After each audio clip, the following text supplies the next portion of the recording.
Welcome to The Grit Factor, reimagining grit as part of the whole person in a life that matters.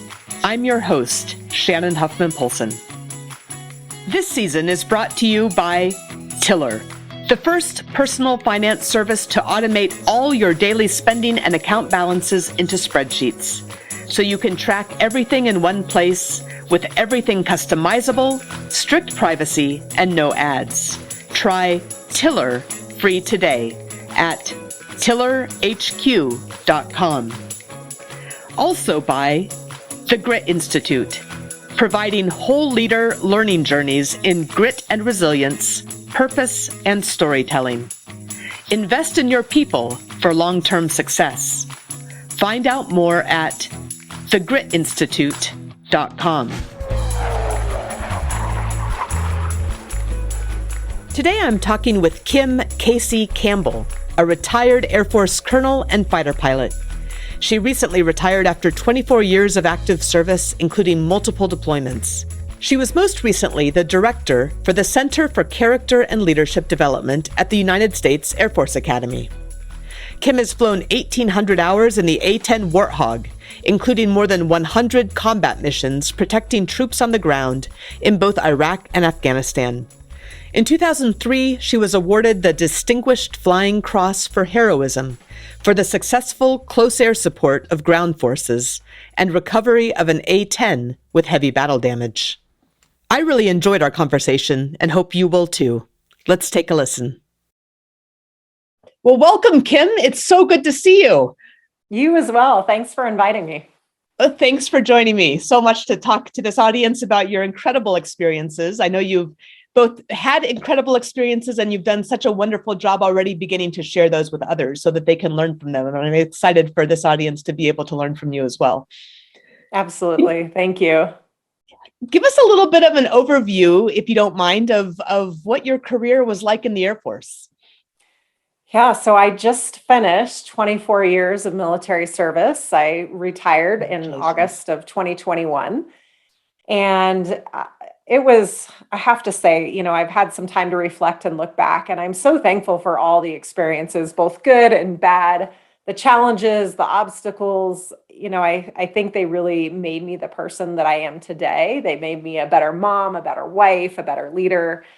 Yes. But the majority of my career has been spent flying A-10s, and an A-10 is a close air support aircraft for the Air Force. And so I spent a lot of my career flying A-10s, but then I also had the opportunity to lead men and women as a squadron commander, which was about 150 people, and then as a group commander, which was over 1,000 people. And so I've had some tremendous experiences, both flying and then in leadership. And then I think probably my culmination capstone of my career, which is really bringing it all back where it started for me, was as the director for the Center for Character and Leadership Development at the Air Force Academy, which is for me where I got my start, and being able to influence the next generation was so important for me, and so much fun too. So it was, I will say it was a wild ride over 24 years, but I wouldn't change it. I wouldn't change anything. That's fantastic. And I think you are continuing that mission in the work that you're doing today. But maybe backing up to the time that brought you to the Air Force Academy, can you tell us a little bit about your growing up and what brought you there in the first place? Yeah, it all actually starts back to the 5th grade. For me, that was 1986, and I know I just dated myself. But in 1986, I watched the Space Shuttle Challenger launch and then the accident that followed. Right. And there was just, I don't know, there was something about that moment for me that I really connected with in terms of the thrill and freedom of flight, but then also just this understanding after talking to my mom, who, spent a lot of time kind of walking me through it and talking me through it, because I was really upset by it. And we just talked about how some people are so committed to something that's bigger than themselves that they're willing to give their lives for it. Yes. And there was something with that just connected with me. I mean, I decided in 5th grade after that moment that I wanted to be an astronaut. And after talking to my parents, They said, well, a lot of the astronauts are pilots, and a lot of the pilots tend to come from the Air Force Academy, so you might consider it. And I think it was Wow. weeks maybe. And from that moment on, I had committed and made my decision. I was going to the Air Force Academy. I was going to be a fighter pilot. And then Oh my ideally into gosh. the astronaut program. And so what else did you do as a youngster? Were you in sports or other activities? I did. I played a lot of sports as a kid. And Yeah. especially once I made that decision about going to the Air Force Academy, it kind of broadened me out a bit because I knew that I needed to be well-rounded and it wasn't just sports. And so I got involved in community service. I joined the Civil Air Patrol, where I got the opportunity to learn a little bit about the Air Force before I actually joined the Air Force. And so it was Fantastic. really just trying to find a lot of things that, I enjoyed doing. It wasn't just to check the box. It was because I enjoyed Right. it. But it definitely set me on a path of really working hard in school. I remember my parents, they told me it was so like reassuring for them. And they were so thankful that I had made that decision because I was doing fine in school. Don't get me wrong, but I wasn't really committed to school. It was just like this thing that I had to endure. And then Right. once I made that decision, that was it. I mean, I was very committed to school. I worked really hard. So they were Wow. thankful for that. Goals and purpose do quite a bit in giving Yes. us that foundation and that boost that we need, right? Yes, absolutely. I mean, Yeah. I found my purpose. It was to get into the Air Force Academy. Unfortunately, that Fabulous. didn't go quite as smoothly as I had planned, Okay. because I ended up getting a rejection letter from the Academy. So all this work, everything that I had done leading up to that point, and the Academy said essentially, thank you, it's competitive, but you're not good enough. Those are my words. It wasn't actually in the letter, but that's Of what I read. course. Oh You're not good no. enough. That Wow. was April of my senior year. Oh And my gosh. yeah, I was devastated. I mean, it was everything that I had worked for. I'd put everything into going to the academy and they said no. Um, Wow. So yeah, what's next from that? I mean, that's a hard thing when you're a senior in high school yeah, in April. Wow. yes. So I'm very thankful that I had a very supportive team of people around me, from teachers and mentors and coaches, my parents. And, I kind of just got this reinforcement that was like, Kim, if this is what you want, then go after it. Just because they Sure. said no doesn't mean you can't find a way in. Right. And so my liaison officer, who was my connection to the Air Force Academy, said, Kim, if you want this, then you might consider writing the Air Force Academy every week and just tell them that you're still interested. And so I did. Interesting. I wrote letters every Wow. week. And I would say, like, I could do 10 more push-ups or I can do 5 more pull-ups.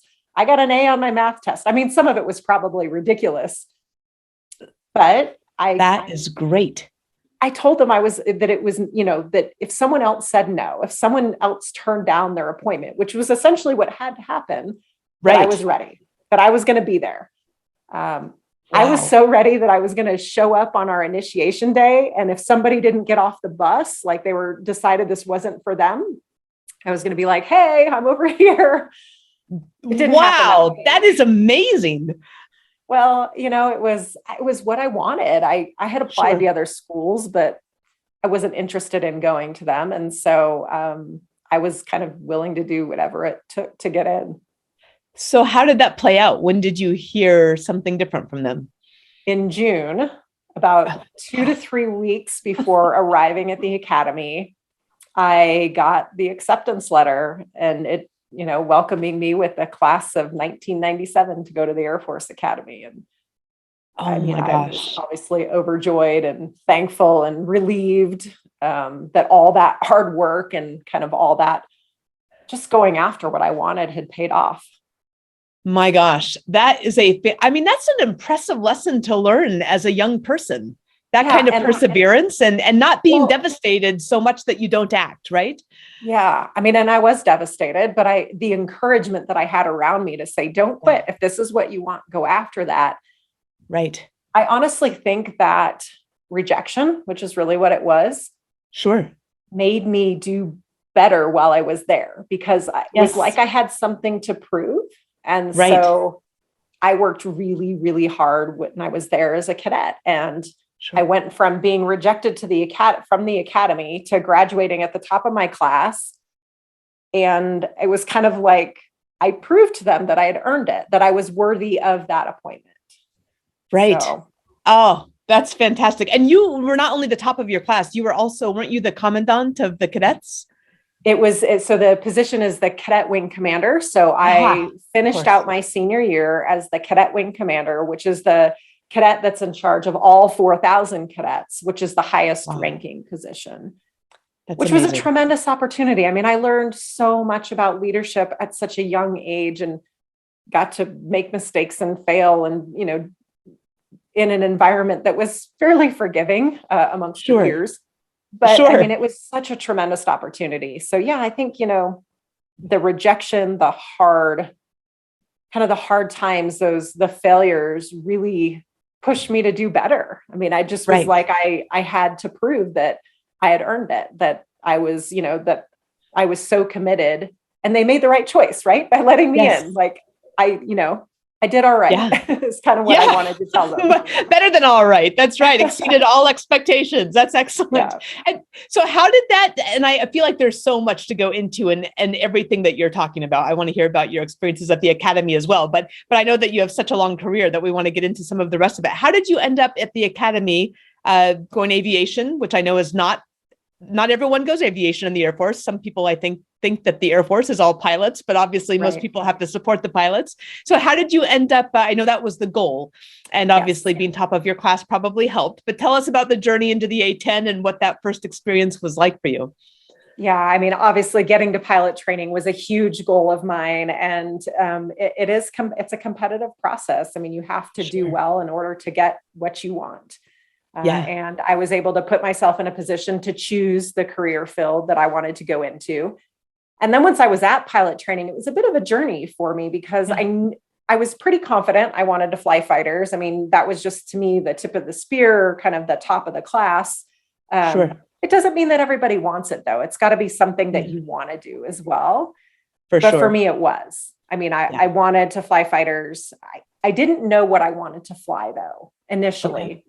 Yeah. And I think the more I talked to other pilots, I learned about the missions of the different fighters out there. And there was something that connected with me in terms of close air support. I just thought that this idea of supporting our troops on the ground was just, I could see where I could really make an impact. And I love low level flying. So, it seemed like a really good option for me. Let's be honest too. But I loved this idea of a mission of close air support. But keep in mind, this was pre 9/11. So close air support wasn't really a thing that we were doing at the time. And so, that I chose the A-10 before 9/11, and I was in A-10 training when 9/11 happened. And that changed so many lives in so many ways, but it certainly changed our mission and our role in terms of what we would do, and the impact that we would make in terms of supporting our troops on the ground. Right. And for people who don't know, since our audience is largely non-military, can you explain a little bit about the difference in missions between close air support and a different type of mission that you might have been assigned? Yeah. So the A-10 itself is built around a 19-foot long, 30 millimeter Gatling gun. So the airplane was built around a gun. The idea behind that is the gun is incredibly precise. And so close air support is what we do when we are in close proximity to friendly forces, where they're calling for help because they're being attacked. And so we're going to roll in and take some of the pressure off them and take out the enemy. Right. And that's the close air support role. But we also do things like combat search and rescue, where our responsibility is to help go in and rescue a downed pilot. We work with helicopter crews to do that, to escort the helicopters in, to bring in a downed pilot. We do a lot of other missions. I would say those are our two primary, in addition to the forward air control mission, which is where we helped control airstrikes in an area. So to me, I think as an A-10 pilot, you have to be ready for just about anything, anywhere, at any time, because you never really know what it's going to be like when you show up on station. Sure. Yeah, yeah. I remember the only time I got to work with A-10s, we were flying at Hohenfels as we were headed down into Bosnia, and we did a JAT mission with some A-10s. And it was, and again, we have a non-military audience here, but that means really coordinating this incredibly Yeah. precise clock, right? Of this artillery that comes in and these A-10s that are coming in, and they're incredibly loud. I mean, it's just a phenomenal sound. The idea of the power that you guys would bring to bear was incredible. And then we would have targets to follow, but it was really one of the most fun I've ever had. Yeah, I love when we can work together as a team and kind of work with the other services, because what you bring together as a team is more than you bring individually. And so it's just this Yes. amazing display of what we can do when we all work together. And those were always really fun missions. I enjoyed those a lot. Yeah, absolutely. Well, now you ended up, after you were trained in the A-10, you ended up deploying to overseas after 9/11. Can you tell Yes. us a little bit about those deployments? Yeah, sure. Yeah. My first deployment after I finished my A-10 training was within a couple months. Yeah. So we finished up A-10 training, and by this time we were already moving forces into Afghanistan. Right. And so we were all anxious to go because we wanted to do our part, and we knew we could make a difference Right. and an impact on the guys that were on the ground. And so my first deployment was to Afghanistan in early 2002. And it was actually eerily quiet for us. I mean, by then, we were really just providing overwatch and support. I have to say, as an A-10 pilot, that's not exactly what we had in our minds of what we were going to do. But I also realized, just by being overhead, the confidence it gave to our troops on the ground. Right. They would be doing convoys to these remote villages, and just to hear A-10s overhead and just say, "We've got your back," like that mattered. I mean, that made a difference to them. So that first deployment wasn't like exciting from the standpoint of we weren't really doing these high threat close air support missions, but we were supporting our troops on the ground and just being overhead and making a difference and getting the feedback from the ground teams, just saying thank you for being overhead. It reaffirmed kind of the mission and the purpose of why we do what we do. Yeah, and I love how you are bringing up again and again that connection to that purpose that drove you since fifth grade, right? This connection to something bigger than yourself. And the other piece of it that I think is so compelling and is very difficult to replicate post-military is this idea that we're there to support these guys on the ground, right? The guys and gals on the ground, and it's literally life and death. And what a sense of purpose. Yeah. It's it has been my purpose. I mean, for as long as I flew the A-10.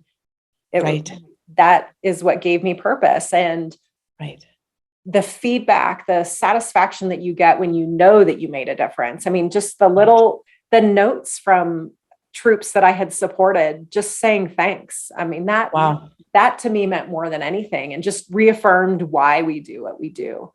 Yes. And then we saw that more I think at an even higher level in Iraq in 2003 when we deployed, because the risk was higher, the threat was higher. It was very dynamic and kind of a dynamic, volatile situation on the ground. And so we truly had to be prepared for just about anything, anywhere.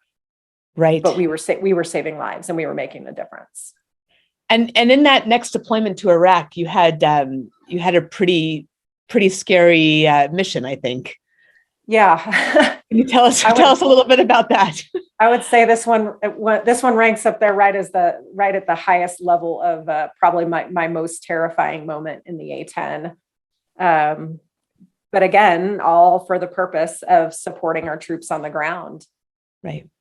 So we deployed in early March of 2003 before the war kicked off. And I was still a young wingman at this time. I had about 300 hours in the airplane, which compared to the rest of the pilots, they had like 1,000 hours in the airplane. So I was fairly young, new to the squadron. I mean, I had at least a combat deployment to Afghanistan, but Iraq was different. The threat level was higher. The number of troops on the ground was higher. And so I wasn't actually sure if they were going to let me fly sorties. I thought maybe I would deploy and just work in our mission planning cell, helping other pilots get ready for their missions. And then it turned out that we needed every pilot we could get. We were flying so frequently once the war kicked off. I mean, it was nonstop. Yeah. We would fly a mission, we would sit alert, we would do all of these things to support the movement of both the Army and Marines as they moved to Baghdad. Right. And it was, I would say, slower at first. And then once our troops reached Baghdad, I think that to me was when everything changed, because the intensity of things changed. In fact, what we would end up doing is we would send aircraft all the way to Baghdad, and then they would just wait in these stacks to hold. They would just stack up aircraft around Baghdad so that when the troops on the ground called for support, somebody was right there to come in. Right. And that was, for me, the April 7th mission, which was, honestly, it was like every other mission, every other day in terms of how we briefed and prepared for the mission. And when we got up to Baghdad, we got gas, we air refueled first, and then we went to the stack to hold. But and is this daytime or nighttime? Yes, this was morning time. But the weather was terrible. I mean, we couldn't see the ground below. There were clouds covering Baghdad as far as we can see. Wow. And so we didn't actually know if we were going to be able to do anything, because we needed to be able to see the ground. I mean, we didn't have the capability that we do now in the A-10. We needed to be able to get below the weather. Right. And then we got the call. We got a call over the radio, ground controller, kind of that frantic voice of, I remember him saying, Yard 05, this is Advanced 3-3. We're taking fire. We need your support. We need immediate assistance now. And so it was just immediately like the hair on the back of my neck stood up.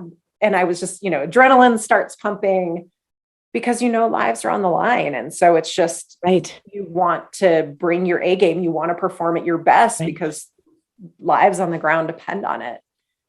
Yeah. And so we just proceeded over to the target area, hoping that we would be able to find a hole in the clouds. And my flight lead kind of said, all right, we're going to be ready to employ the gun. And I'm going to go down first, and then it's your turn. And I just watched him kind of disappear. He just popped through this little hole in the clouds and disappeared through. And I think what was interesting, it was so like peaceful and quiet above the clouds.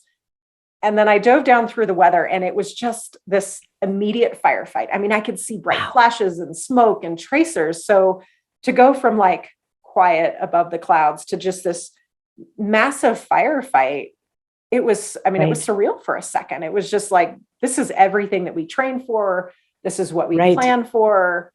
But to see it happening was just that half second of realization that this is it. This is that moment that you want to be so prepared and ready for. Right. And my flight lead immediately rolled in with guns. I went to follow him through, and the ground controller told us it was not effective, that we had to change our direction. And so we were kind of coming up with our plan of attack. And I could still see this firefight happening. And then all of a sudden, out of the corner of my eye, I see like these puffs of gray and white smoke, and then suddenly a bright flash. And I realized not only is there a firefight happening across the ground now, that they're shooting up at us too. Right. But we have a mission to do. And so we decide, because of the threat, we're going to just do a couple passes and try to take the pressure off of our friendly forces. And my last rocket pass, I remember just fine-tuning my aim point. We had been given a target, which was the enemy hiding underneath a bridge. And so I had fine-tuned my aim point right underneath the bridge, hit our weapons release button, and then immediately pulled off away from the ground to get away from the threat, away from the enemy. And then I just felt this huge explosion at the back of the airplane. And there was no doubt in my mind that I was hit. The jet nosed over. I could see Baghdad below. I remember it getting closer, and I pulled back on the control stick, and nothing happened. I mean, absolutely nothing. Oh my gosh. I remember looking down at my ejection handles and thinking, not yet. I mean, the last thing I want to do is eject, likely into the Baghdad, right? Where we had just been strafing the enemy. I mean, that was not going to end well, to say the least. Right. And so I had to make every second count in terms of what I could do in the airplane.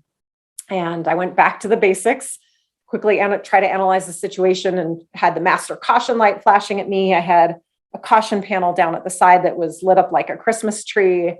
And then I looked down at the top and there's these hydraulic lights for our left and right side, the pressure and reservoir, all of them are on. I look up at the hydraulic gauges, which are just above that, and they're at 0. My hydraulic system is totally depleted, completely empty with the blast. And at this point, I have really one choice other than ejecting, which is to put our airplane into its backup emergency mode, which is called manual reversion.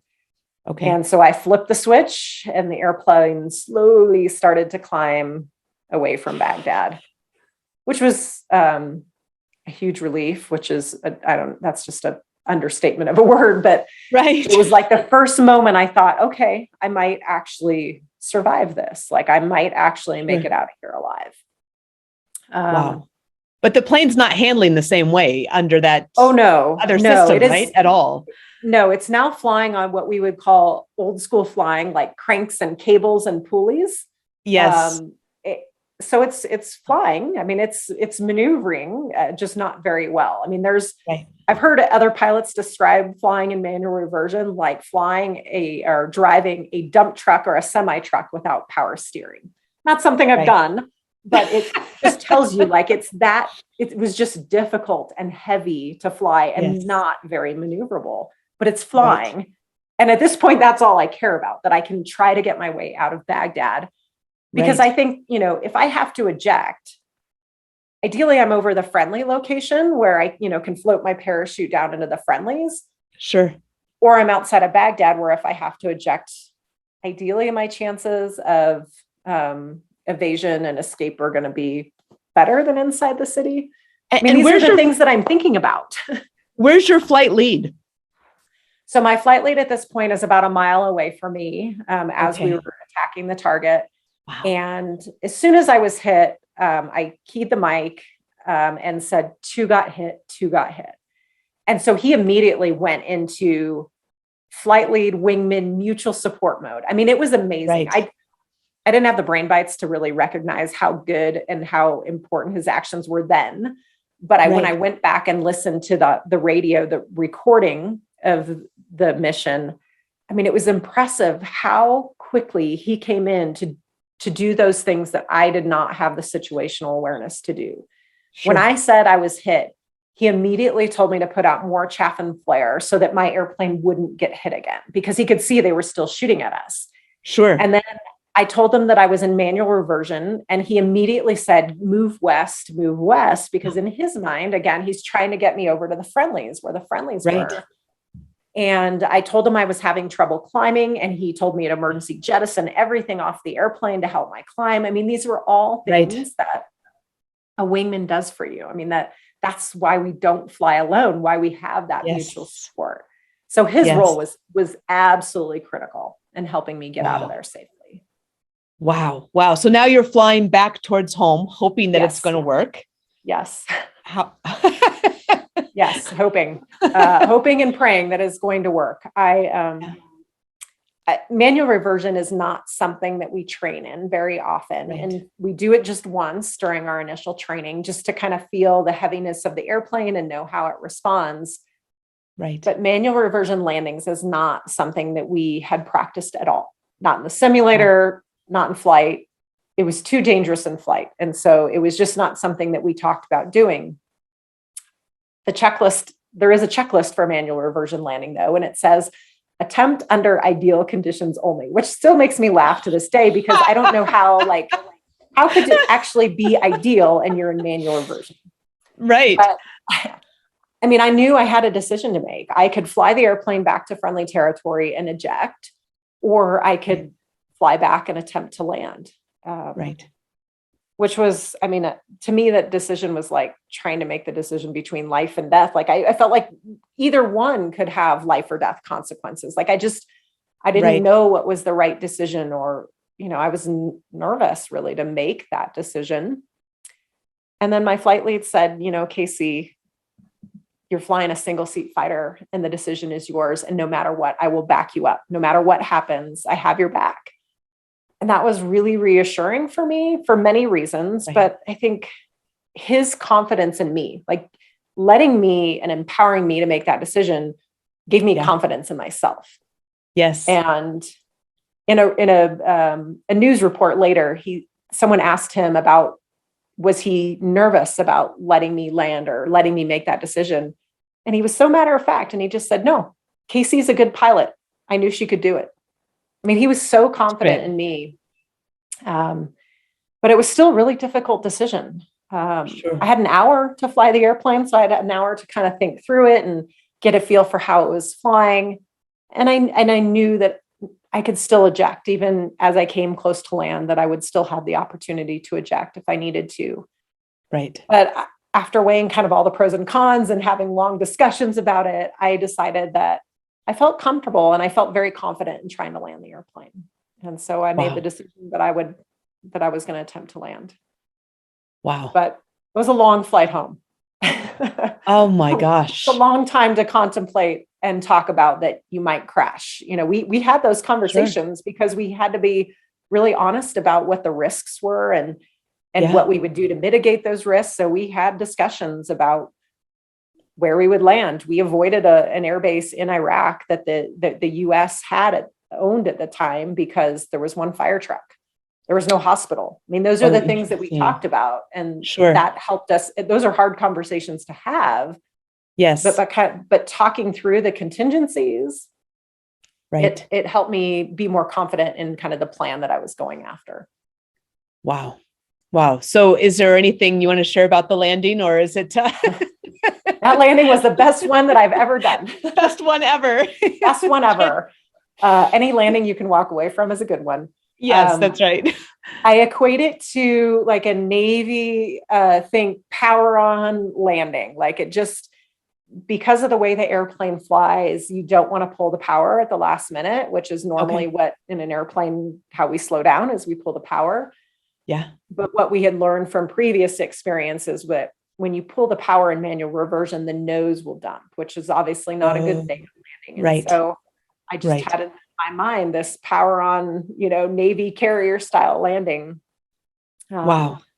But it was a huge relief. I mean, when my wheels hit the ground, I mean, I just remember that just deep breath I took of like, okay, I made it. Like I did it. And then hearing the guys from my squadron, the word had gotten out about what had happened, and several were in their jets waiting to launch. They had sent an A-10 pilot up to the control tower. Our Sandies, our search and rescue crews were all on alert, both the helicopters and the A-10 pilots. And so there were a lot of people kind of waiting for me to come back to see what would happen. And I will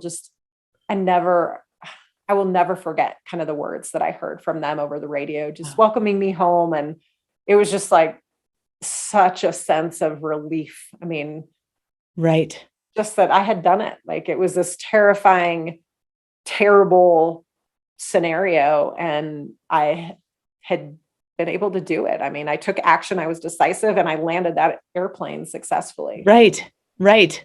So, wow. Gosh, I'm feeling nervous for you. It's okay. I still feel nervous when I retell it. It's like, I can still picture it and visualize all of it. Wow. So, and then when you had your next mission, what did it feel like to get back in the airplane? It was kind of an interesting scenario because I was sitting alert for combat search and rescue. And so on our alert days, we usually just hung out in the alert shack, which was next to the runway. The airplanes were all prepped and ready to go. But for the most part, we read, we slept, we relaxed and watched movies. It was kind of a down day for us, which I think was intentionally scheduled for me, if I was, to guess that. Right. And then the alarm sounded because an A-10 pilot had been shot down near Baghdad. And honestly, it was the best way for me to get back in the air. That sounds terrible because an A-10 pilot was shot down, but from a perspective of getting back in the air, I didn't have time to think about it. I mean, those guys were there for me the day before, and I was going to be there for them. And I just got in the airplane, launched. We spent 30 minutes just constantly gathering information and looking at maps and trying to figure out where he was, what had shot him down, where were the closest helicopters. So I didn't have time to think about it. I didn't have time to think about the fact that I'm going right back to Baghdad, where I had escaped my own shoot down. Right. Right. And then we got the call from the airborne controller, and they said that we could turn around. They didn't tell us why. They just said, Sandy flight, you can turn around. And my flight lead kind of acknowledged the radio call and kept going, which makes me laugh because they clearly have radar and they can see that we're not turning around. And so the controller came back over the radio and was like, all right, Sandy flight, the pilot's been picked up. You can turn around now. Wow. And it turns out this pilot, he ejected over Baghdad, and a friend of mine, he told us the story afterwards, and he said he was so terrified when he hit the ground, which I could totally relate with. Yeah. He hit the ground, grabbed his stuff, and ran to hide in this ditch. And he could hear these vehicles, and he just thought, they're coming to get me. Like, this is it. And then he hears this voice, and the voice says, hey, pilot dude. And so immediately he knew they were American, and our friendly ground troops had watched him eject. And, oh my gosh. So they went and picked him up. So we didn't have to actually execute the search and recovery mission. But for me, getting back in the air, it was just a good way to kind of, I don't know, just get back in the fight and just know that like it would be okay. Yeah. There was a war going on, and we needed all the pilots we could get. They needed the support on the ground. And so I just kind of, quite honestly, tucked that mission away to deal with later and focused on kind of the war and what was going on there. I mean, that's the power of purpose, though, isn't it? That you reconnect to that, and it's so strong. And in the midst of a time when you could have shut down, that purpose pulls you through. Yeah.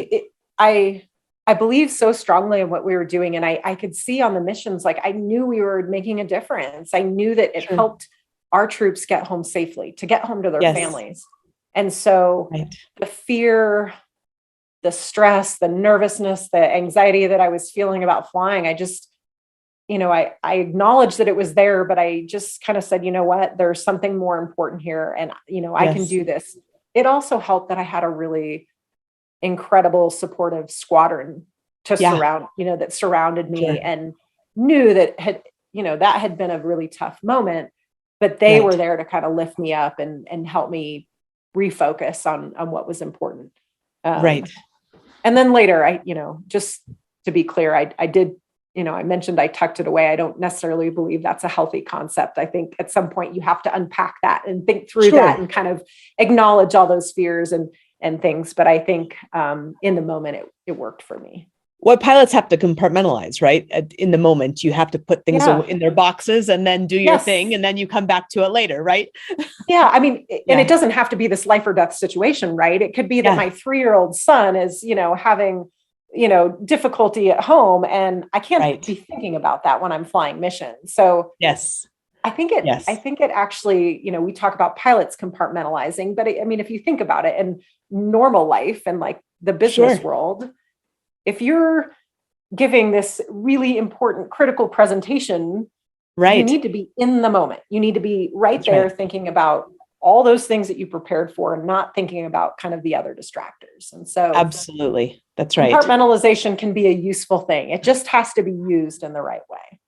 Yes. But I think hearing how you were able to do that in a situation that most people can't relate to and is so intense that most people can't imagine, knowing that you can do that's possible to do, can give people encouragement that that's possible to do in our own lives as well. Right. Yeah. Absolutely. So many things that I learned in flying, I have taken with me into my life as, as a mom, as a leader, there's a lot of really good lessons learned. Absolutely. Absolutely. Well, let's talk a little bit about taking risks. And, I get these questions all the time, like, how could you possibly have flown this? And how could you have done these things? And I always think they're sort of funny because I don't, in some ways it doesn't seem that unusual based on how I grew up. But tell me about how you think about taking risks. How were you able to take risks like that? And even going to the Air Force Academy, asking for aviation, doing the combat aviation, responding in the face of fire. How did you get to the place where that was something that you, I don't want to say, maybe you craved it, maybe you wanted it. How do you think about taking risks?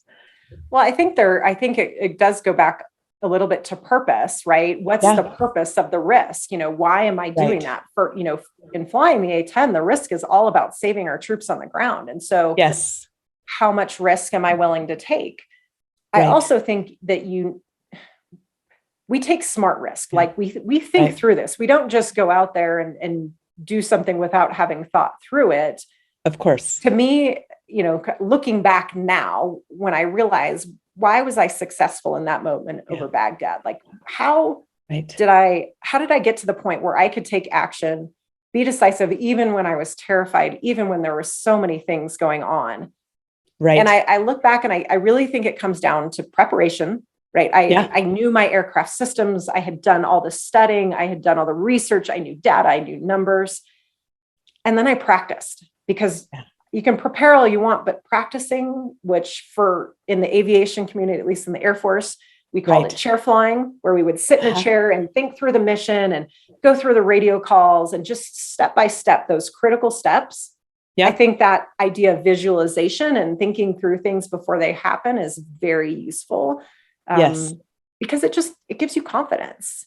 And then the other step that I think is critical, that I think sometimes we leave out, because we have got to have this positive mindset, positive outcome, which is important. Yes. But you also need to plan for contingencies, right?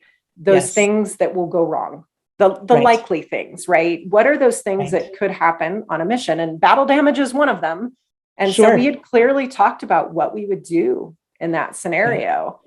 And so because I had prepared, I had practiced, I'd planned for contingencies, like in that moment, I think it gave me confidence. And it gave me confidence in myself. It gave me confidence in my abilities, because could I prepare for that exact specific detailed moment? No, but I could be prepared to respond in the face of adversity in a really difficult, stressful moment. And it's that concept. I've taken it with me, right? When we talk about things that we take with us from flying, I've taken that concept with me as a leader. When I'm leading a team and we have something difficult we're facing. So one example is when I was a group commander, I was responsible for about 1,000 people. And we had our troops were in deployed locations throughout South America, Central America, and the Caribbean. And one of our responsibilities was disaster relief in terms of hurricane response. And we would sit down and we would prepare by kind of looking at all the previous reports about what teams had done in response to a hurricane, looking at the lessons learned. We had our plan. We had walked through it. We practiced by doing kind of a table walkthrough, if you will, of how we would respond if a hurricane hit and kind of the actions that specific teams would take. We'd clarify roles and responsibilities. And then we would kind of think about those worst case scenarios. What are the likely contingencies that we would face? And so again, I think when you're faced with a difficult situation, when there is risk involved, you can feel more confident. You can mitigate risk through preparation and practice. I think that, to me, is absolutely critical, either in a way, in the air or on the ground. And aren't you really training? I mean, you're really training adaptability, aren't you? I mean, you're looking at just at the simple fact that there are potentially different scenarios allows you to even respond to a scenario that you didn't plan for, I would think. I think when you start thinking about those different scenarios that you can face, you think about how you will respond. I mean, you don't want to just kind of work yourself up and think about worst case scenarios. You want to think about what you will do in that moment and how you will work together as a team to tackle that problem. And so, it may not be the exact problem, but you've already thought about as a team, how you're going to face that adversity. And so I think it's critical, absolutely critical. So talk to us a little bit about going from that place where you were the pilot in deployment and facing the challenges that you did, and then moving into leadership positions, because that's something, honestly, I think a lot of pilots don't have that experience, right? A lot of individual contributors that are kind of rock stars in whatever their field might be, whether they're elite athletes or whether they're military pilots or Navy SEALs or whatever they are. They haven't led big teams. And that's a very, very big and different thing to do with different challenges. So as you moved into those positions of leadership, how did some of those lessons translate and which ones didn't translate for you? I think, there's a lot to be said about learning to lead, a 2-ship of A-10s and a 4-ship of Right. A-10s and learning how to do that. But then leading a squadron of 150 people that's a lot different. There's, Yes. and when you're leading a 2-ship of A-10s, you're talking officers. Yeah. They're generally around the same age and rank. Yeah. A squadron had, we had very junior members, we had senior members. And so you have to be able to lead everyone. You have Right. to be able to lead the youngest airman and the more senior officer. Right. I think going into it, I had in my mind that I had to be this, I don't know, like perfect's not the right word, but I knew I had to set the example. I was coming in as this combat proven fighter pilot. Like I just Sure. put a lot of pressure on myself to like not make mistakes and be the leader that I thought I should be. And then I get ready for my first squadron command. And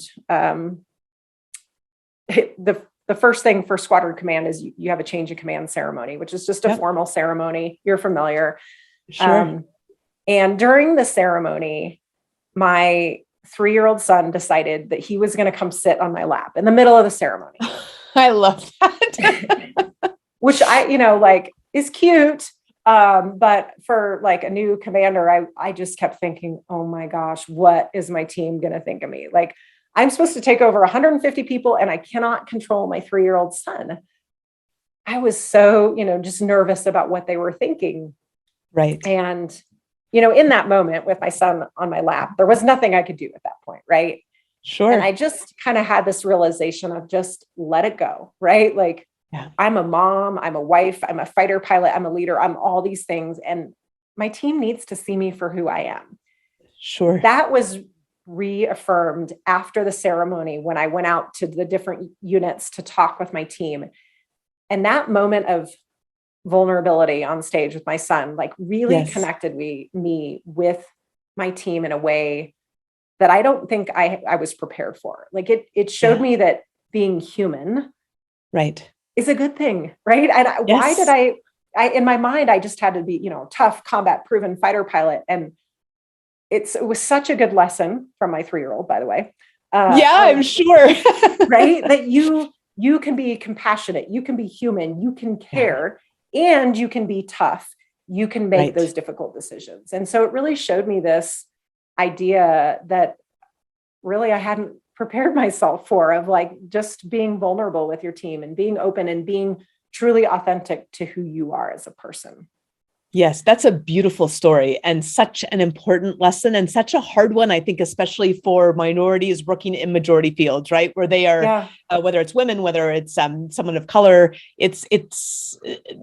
we all feel like we need to prove ourselves, right? In some way, even more than the other guys. And actually, that's the reality also. But I love that you were able to take the wisdom of that vulnerability and being the whole person, the whole leader, and bring that forward. That's just a fabulous story. I'm glad it happened early, right? Like it changed me as a person, as a leader. And then I just carried that forward into my other leadership roles because I just saw how I was able to connect with my team. And I think sometimes we're nervous about putting on this display of this leader that we think we should be. And really, we just need to be who we are. And that connects with people. That earns trust. That creates an environment where your team is, they trust you. They're willing to try new things. They're willing to give you feedback. They're willing to talk about kind of the mistakes and problems and where we could do better. And so it was a great lesson. It was a lesson for my 3-year-old. It happened very early in my squadron command tour and is one that I have taken with me through the rest of my career, both in the Air Force and out. That's really amazing. And you also understand what they will be going through too, right? They're not afraid to bring up their own challenges in their own personal lives or their own joys or. Absolutely. I think it's so important as leaders. You don't need to just talk about kind of work all the time. You can have the conversation just to get to know people and care about them as people and find out what they value, find out what their struggles are. Especially, when you face a crisis as a team, like, a pandemic or something like that. Something like that. Yeah. Something like that. It's better if you built that trust going into a crisis, whether that's combat or a pandemic or who knows what it is, but building that trust and creating those connections, I think is crucial. And so, there's no reason to wait. If you don't have to go in and do the tough, hard things and then connect. Like, it's just all part of it. You connect, you care about your people, and you do the hard things at the same time. No, absolutely. So in the midst of this pandemic, which we are still very much in the middle of, I think it's funny when people say post-pandemic, because we're certainly not there yet. Yeah, not there yet. Yeah, but people are so universally exhausted and burned out. And there's many reasons for that. But from your experience, both on deployment, where certainly you run big risks of that, as well as a squadron commander and as a group commander, what were things that worked for you to help to mitigate that kind of a challenge when people were really stretched beyond what they were able to do? Yeah, I think probably the biggest thing is to let your team know, like, you're not alone, right? Yeah. Like, we're all going through this. And that's one thing I really found during the pandemic. I was the director of the Center for Character and Leadership Development at the Academy. And I came in the middle of the pandemic where I hadn't built that trust with the team. Yes. You know, we were working in a virtual world. So I didn't have that face-to-face connection opportunity. And so I just, I think, again, kind of going back to being who you are and just letting people know, like, we're all struggling right now. You are not alone. Yes. There were days where I would be teaching a class with cadets from the Air Force Academy, and I'd have my son just kind of cruise in the background, hang out. Like, that would have terrified me before. Like, I would have been horrified something like that happening. And now I'm like, it's life. Like, it happens and it's okay. And so I think we all get a little burnout. We all just, this is this crazy time that we're dealing with. And I think the important thing, and the thing that I've really tried to do, is remember to just take some time for me too, right? For me, I live in Colorado. So to me, it's get out and hike and just take some time to kind of get away from the stresses of life and hike and get away. A little hard to do that in combat. But we would do, we had plenty of fun otherwise to reduce some of the stress, whether it was watching Band of Brothers and just taking some time to relax.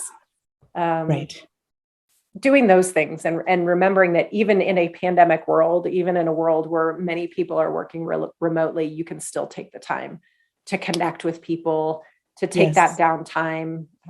It's critical. Otherwise we do get burnout. Yeah, no, that's very wise. And I'm glad you're bringing that up, because I feel like we have to give ourselves permission and also give our organizations permission, and in some ways set up the structure so that they can take that permission, right? And execute on that and take that time off, put those boundaries in place day to day, and maybe block off a couple of weeks on the calendar and say, hey, don't be online. So that's right. And give yourself some grace, right? Like, things are going to go wrong. I mean, things are not going according to all these great plans that we had. And you know what? It's okay. Like, we all got to give ourselves some grace and then give others some grace as well. Absolutely. I have one more question for you. I'll probably come up with another one, but one more question. As you look at your leadership in the latter positions, the latter years of your Air Force career, what was a tough lesson that was learned that might have been because of evolving from a junior leader to a senior leader? It might have just been a really challenging situation in leadership, which you get lots of in the military, especially. Yeah. Is there something that comes to mind? There is. I think one of the hardest things that I've ever had to do as a leader was to remove someone from command. And we generally don't like to talk about it, right? Because it's uncomfortable. But I think it's important to share. And I won't share too many details, but I will just say that, I, as a group commander, I had a squadron commander. So one of my direct reports who just was not performing up to standard in terms of taking care of his people. And I had gotten some feedback from the members of the unit, and sat down and talked with the team, sat down and talked with him. And it was very clear to me that this was a leader who had lost the trust of his team. He was holding himself to different standards. And there was also concerns over safety for the team. And I did what I thought I could to try to mentor him and help him, but it became very clear that it was going to be at the expense of my airmen. And I knew that I could not leave him in command, but that was gosh, that was probably, it was just clearly hard on him. I mean, you just know the impact when you have to remove somebody from a position, the impact that it will have on their career, on their lives. And so it was not a decision I made lightly, but at the same time, I knew it was the right decision for the safety of my airmen, for the safety of the greater team. I could not let him continue. Right. I also felt like I had failed as a leader because I had failed him and that I couldn't get him from where he was to where he needed to be. Yep. And so that was, there was some lessons for me there too. Could I have noticed sooner or, tried to make changes sooner? It's hard to know, but I think no matter what, in the end, you have to look out for your team. And that's really what I tried to do, is just make the best decision for the team. And it was really difficult to remove him, but it was the right decision for the team. But that definitely was one of the most challenging and difficult decisions. I mean, I felt sick leading up to it. Because he's still, he's part of the team, and I needed to take care of him and watch out for him, and knew the impact it would have on his career. But that's why you're a leader, right? That's why I was put in that position, was to make those tough decisions and the tough choices and the tough calls. And it's not fun. I mean, it's one of the worst things that I've ever done as a leader, but it was the right decision for the team. Yeah. And that comes back to a purpose, right? Is you're taking care of your team and your unit. I'm feeling sick for you, and having had to do the same sort of thing in other examples, it is a really hard thing to do, isn't it? Yeah. Well, thank you. And it's interesting. General Mattis talks about it in his book, Call Sign Chaos. And he talks about, it's interesting how most leaders don't like to talk about it because it's uncomfortable to share the experience, because I think a little bit, we feel like it's on us, like it's a failure of leadership if you have to remove someone below you. Because I think no matter what, as a leader, we own it. We own that responsibility. And so that's tough. But again, that's the purpose of why you're the leader, is to take care of your team and to make those tough calls.